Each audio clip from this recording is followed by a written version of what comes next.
اعوذ باللہ من الشیطان الرجیم بسم اللہ الرحمن الرحیم یا بنی اسرائیل اذکروا نعمتی التي انعمت علیکم وانی فضلتکم علی العالمین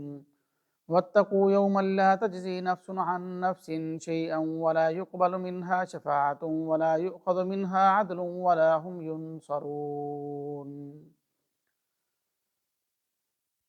اے بنی اسرائیل، یاد کرو میرے احسان کو جو میں نے تمہارے اوپر کیا ہے، اور میں نے تم کو تمام جہانوں پر فضیلت دی ہے، اور ڈرو اس دن سے جس دن کوئی جی کسی جی کے کام نہیں آئے گا، اور نہ اس کی طرف سے کوئی سفارش قبول کی جائے گی، اور نہ ہی اس سے بدلے میں کوئی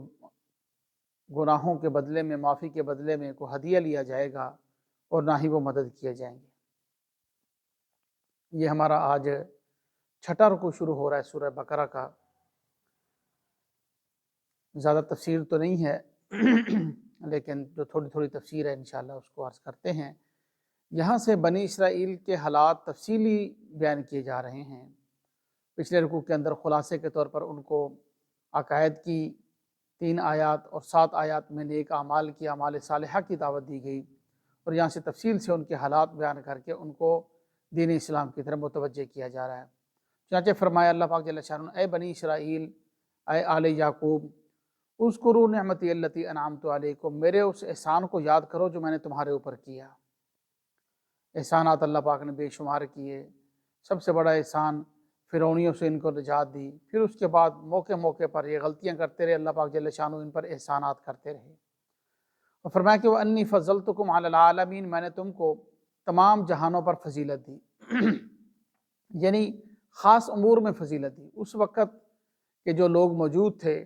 دنیا کے اندر ان سب پر فضیلت دی، اور خاص موقعوں پر اللہ پاک جل شانہ نے ان کے ساتھ ایسی مدد و نصرت کا معاملہ فرمایا جو کسی اور کے ساتھ نہیں کیا۔ یہ مطلب ہے کہ تمام جہانوں پر فضیلت دی۔ اس کا قطعاً یہ مطلب نہیں ہے کہ اولین اور آخرین اور امت محمدیہ اور نبی پاک صلی اللہ علیہ وسلم اور آپ کی امت ساری دنیا پر ان کو فضیلت حاصل ہے، جیسا کہ بعض لوگ جو ہے ہمارے کچھ اسلامی اسکالرز نام نہاد مسلمان جو ہیں وہ اس بات پر بڑا زور دیتے ہیں کہ یہ ان کا سب سے زیادہ حق ہے بنی اسرائیل کا، یہ لوگ بڑے فضیلت والے لوگ ہیں، قرآن نے ان کو سب پر فضیلت دی، سب سے زیادہ فضیلت دنیا میں اگر ہے تو انہی کی ہے۔ بالکل ایسا نہیں ہے، یہ غلط ترجمہ اور غلط مطلب بیان کیا جاتا ہے۔ صحیح مطلب یہ ہے کہ اللہ نے ان کو تمام جہانوں پر جو فضیلت دی اس زمانے کے لحاظ سے فضیلت دی، اس زمانے کے لحاظ سے جو لوگ موجود تھے ان پر فضیلت دی، اور خاص امور کے اندر فضیلت دی۔ اور اس کے ساتھ ساتھ اللہ پاک جل شانہ فرمانے واتقوا یوما لا تجزی نفس عن نفس شیئا، ڈرو اس دن سے جس دن کوئی جی کسی جی کے کوئی کام نہیں آئے گا۔ یعنی یہ اس وقت کے موجودہ آپ صلی اللہ علیہ وسلم کے زمانے کے جو یہودی ہیں اور بنی اسرائیل ہیں ان کو مخاطب کر کے کہا جا رہا ہے کہ ڈرو اس دن سے جس دن کوئی جی کسی جی کے کام نہیں آئے گا، یعنی قیامت کا دن مراد ہے اس سے، کہ اس دن جو ہے نا ہر کسی کو اپنا ہی ایمان اس کا قبول ہوگا، کسی کا ایمان کام نہیں دے گا، اور نہ کوئی سفارش قبول کی جائے گی جو ایمان نہیں لائے گا اس کے لیے تو بالکل ہی سفارش کرنے کی اجازت ہی نہیں ہوگی۔ ہاں، اللہ پاک جل شانہ اپنے جو ہے اذن سے من ذا الذی یشفع عندہ الا باذنہ، اپنے حکم سے جس کو اجازت مرحمت فرما دیں وہ جو ہے وہ سفارش بھی کر سکے گا، اگر اللہ کی طرف سے اجازت نہیں ہوگی تو وہ سفارش نہیں کر سکے گا۔ نبی پاک صلی اللہ علیہ وسلم اپنی امت کا کثیر حصہ جو ہے جنت میں لے کر جائیں گے سفارش کے ذریعے۔ حدیث پاک میں حافظ قرآن سفارش کرے گا، عالم دین سفارش کرے گا، شہید سفارش کرے گا، والدین اولاد کے حق میں، جو بچے بچپن میں فوت ہو جاتے ہیں وہ والدین کے حق میں، اس طرح کے حدیث میں بہت سے جو سفارش کرنے والے ہیں وہ سب اللہ پاک کی اجازت سے ہی سفارش کریں گے، یعنی اللہ کی اجازت بغیر وہ سفارش نہیں کر سکیں گے۔ اور فرمایا کہ وَلَا يُؤْخَذُ مِنْهَا عَدْلٌ، اور ایسا بھی نہیں ہے کوئی ہدیہ دے کر، کوئی پیسے دے کر، کوئی بدلہ دے کر جو ہے اپنی جان چھڑا لے، ایسا بھی نہیں ہوگا۔ وَلَا هُمْ يُنصَرُونَ، اور نہ ہی کوئی مدد کی جائے گی، کوئی زبردستی بھی نہیں کوئی چھڑوا کے لے جا سکے گا۔ یعنی مدد و نصرت کی کسی سے جتنی صورتیں ہو سکتی ہیں وہ ساری کی ساری اللہ پاک نے بیان فرما دی کہ وہاں کوئی مدد کی صورت نہیں ہوگی سوائے اس کے کہ ایمان لاؤ اور عمل صالح کرو تو تمہاری کامیابی ہوگی۔ یہ موجودہ وقت کے جو بنی اسرائیل نبی پاک صلی اللہ علیہ وسلم کے زمانے کے تھے ان کو مخاطب کر کے کہا جا رہا۔ آگے فرمایا وَإِذْ نَجَّيْنَاكُم مِّنْ آلِ فِرْعَوْنَ يَسُومُونَكُمْ سُوءَ الْعَذَابِ، اور وہ جو اللہ پاک نے جو فضیلت دی، فرمایا انعمت علیکم اذکروا نعمتی التی انعمت علیکم، یاد کرو میرے احسانات کو میں نے تمہارے اوپر کیے، وہ احسانات بیان کیے جا رہے ہیں۔ سب سے پہلے احسان بیان فرمایا جس وقت ہم نے تم کو نجات دی آل فرعون سے، یسومونکم سوء العذاب، جو تمہیں سخت عذاب دیتے تھے، برا عذاب دیتے تھے۔ کیا برا عذاب تھا؟ اگر خود ہی قرآن نے تفسیر بیان کی، یذبحون ابناءکم ویستحیون نساءکم، وہ تمہارے بیٹوں کو ذبح کرتے تھے اور تمہاری عورتوں کو زندہ چھوڑ دیتے تھے۔ کیوں؟ اس لیے کہ فرعون کو نجومیوں نے یہ پیشن گوئی کی تھی کہ ایک بچہ بنی اسرائیل میں پیدا ہوگا جو آپ کی سلطنت کا خاتمہ کرے گا، آپ کی سلطنت کا خاتمہ کرے گا۔ اب فرعون نے جو ہے بنی اسرائیل کے بچوں کو شہید کروانا شروع کر دیا، قتل کروانا شروع کر دیا۔ اب ہزاروں کی تعداد میں بچے جو ہے وہ فرعون نے جو ہے وہ شہید کروائے۔ مختلف تعدادیں جو ہے وہ کتابوں کے اندر ہیں، اللہ جانتا ہے بہتر تعداد کیا ہے۔ بہت زیادہ تعداد میں بچے اس نے شہید کروائے، اللہ نے پھر بھی موسیٰ علیہ السلام کو بچا لیا۔ تو اللہ پاک جل شانہ اور وہ عورتوں کو زندہ چھوڑ دیتے تھے، کیوں؟ عورتوں سے ایک تو خطرہ نہیں تھا کوئی، کیونکہ عورت کون سا سلطنت کا خاتمہ کرے گی، اور اس کے ساتھ ساتھ فرعون کا اپنا مطلب بھی تھا، گھر کے کام کاج، گھر کی جو ہے وہ صفائیاں، گھر کے جو میڈ جو کام کرتی ہے گھر میں نوکرانیاں کام کرتی ہیں، وہ کام ان سے کرواتے تھے بنی اسرائیل کی خواتین سے۔ تو اپنے مقاصد کے لیے بھی جو ہے وہ ان کو چھوڑ دیا، اس لیے فرمایا کہ تمہارے بیٹوں کو ذبح کرتے تھے، تمہاری عورتوں کو زندہ چھوڑتے تھے۔ اس میں بڑی آزمائش تھی اللہ پاک کی طرف سے۔ اس آزمائش کے اندر اللہ پاک نے موسیٰ علیہ السلام کو زندگی عطا فرما دی، اور اس کے ساتھ ساتھ فرمایا کہ بڑی آزمائش ایک اور چیز میں بھی ہے، وہ یہ ہے کہ جب اللہ نے اتنا بڑا احسان کر دیا، تمہیں ان سے نجات دی، فرعون سے،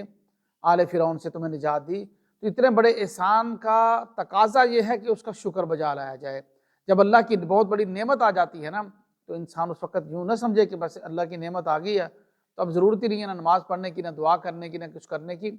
تو اس لیے جو ہے انسان جو ہے اپنے آپ کو سمجھتا ہے کہ میں بس فری ہو گیا، مجھے پھر ڈھیلا ہو جاتا ہے، بس میرا مسئلہ حل ہو گیا۔ جب اللہ کا انعام آتا ہے تو آزمائش اس سے بڑی آ جاتی ہے۔ اب آزمائش ہو رہی ہے شکر کی، انسان ہر وقت آزمائش کے اندر ہے، یا صبر کی آزمائش ہو رہی ہے، شکر کی آزمائش ہو رہی ہے، تو اس وقت انسان جو ہے آزمائش کے اندر ہوتا ہے، اس سے شکر کی آزمائش ہو رہی ہوتی ہے۔ تو یہ بھی ان کے اوپر وہ شکر ادا کریں، اور جو آپ صلی اللہ علیہ وسلم کے زمانے کے اندر ہیں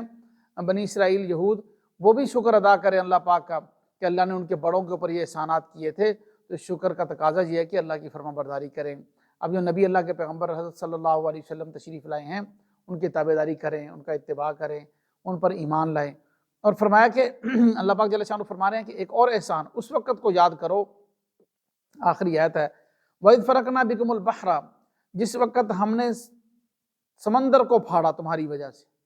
تمہارے لیے دریا کو پھاڑا۔ اور موسیٰ علیہ السلام نے جب بنی اسرائیل کو اللہ پاک نے حکم دیا کہ لے کر نکلو، فرعون ہی پیچھے سے آ گئے، ان کو پتہ چلا کہ یہ تو بنی اسرائیل بھاگ گئے، پکڑو ان کو، پکڑو۔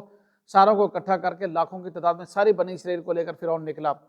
اپنے قبطیوں کو لے کر نکلا بنی اسرائیل کو پکڑنے کے لیے۔ بنی اسرائیل موسیٰ علیہ السلام کے ساتھ تھے، وہاں پہنچے دریائے نیل پر، اللہ پاک نے حکم دیا فَضْرِب بِعَصَاكَ الْبَحْرَ،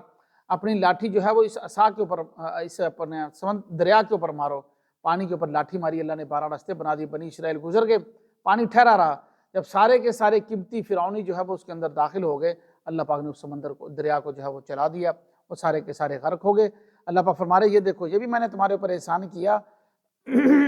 تم اس وقت کو یاد کرو جب میں نے تم کو نجات دی، اور وَأَغْرَقْنَا آلَ فِرْعَوْنَ، اور فرعونیوں کو غرق کر دیا، اس وقت تم دیکھ رہے تھے۔ یہ آگے بھی اس کے جو ہے نا فرعون کے جو ہے وہ اللہ پاک نے جو فرعونیوں پر، بنی اسرائیلیوں پر جو احسانات کیے، ان کا آگے تذکرہ آ رہا ہے۔ تو سبق تو ہمارا ختم ہوگا، اتنی بات ہم ذہن میں رکھ لیں کہ آج کے سبق میں جو اہم بات ہے وہ یہ، اللہ پاک فرماؤ انی فضلتکم علی العالمین، اللہ پاک جل شانہ نے بنی اسرائیل کو کہا کہ میں نے تم کو جہان والوں پر فضیلت دی، فضیلت خاص امور میں دی، یعنی ان کے ساتھ اللہ کی خصوصی مدد ہوئی اس وقت میں، اور اس وقت کے جو لوگ تھے ان پر فضیلت تھی، ان پر فضیلت عطا فرمائی ہے۔ اور یہ فضیلت بھی اللہ کے عہد کے ساتھ معلق ہے، ساری باتوں کو سامنے رکھا جائے، پورے قرآن کو، پورے قرآن کی آیات کو، سارے مضامین کو سامنے رکھنا بہت ضروری ہے۔ چنانچہ پچھلا رکوع ہم نے پڑھا ہے، اس کے اندر اللہ پاک جل شانہ فرمایا یا بنی اسرائیل اذکروا نعمتی التی انعمت علیکم واوفوا بعہدی اوفی بعہدکم، میرا عہد پورا کرو گے تو میں تمہارا عہد پورا کروں گا۔ اب اللہ کا عہد ہے ایمان لانا، اللہ کا عہد ہے اللہ کی پیروی کرنا، رسولوں کی فرما برداری کرنا، جو اگلا رسول آتا جائے اس پر ایمان لانا، اور یہ عہد اگر وہ پورا کریں گے، اوفی بعہدکم، میں بھی تمہارا عہد پورا کروں گا، تمہیں فضیلت بھی تمہاری قائم رکھوں گا، سب کچھ قائم رکھوں گا۔ اب جب انہوں نے اللہ کا عہد پورا نہیں کیا، وہ کس فضیلت کے مستحق ٹھہرے؟ تو یہ ایسے ہی ہمارے چند لوگ جو ہیں اس پر اتنی لمبی لمبی ڈیبیٹ کرتے ہیں جی، یہ پوری دنیا کے اندر ورلڈ آرڈر کے اور سب چیزوں کے یہ یہود جو ہیں یہ مستحق ہیں، یہ بالکل غلط بات ہے، یہ پتہ نہیں کیا کرایہ لیتے ہیں جو اتنی ان کی جو ہے وہ ترجمانی کرتے ہیں، ایسی کوئی بات نہیں ہے۔ قرآن کے اندر